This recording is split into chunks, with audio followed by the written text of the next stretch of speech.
In the motor. Ready? Yeah, I'm recording. Alright. Let's let that truck get out of the way. I think you ought to try and take the same path that he just took. I'm thinking I want to check out the engine first. Because it definitely got water in it.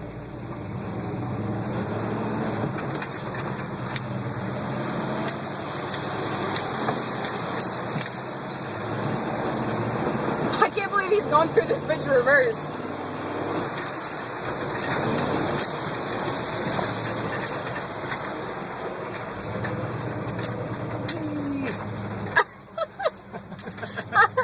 I fucking love the fact that he's going through it reverse. Yeah. That's pretty awesome.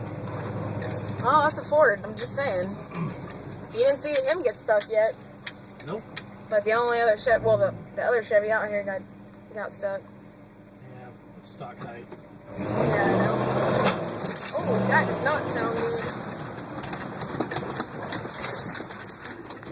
Oh, look at my baby. She's all dirty. I need to go play with her.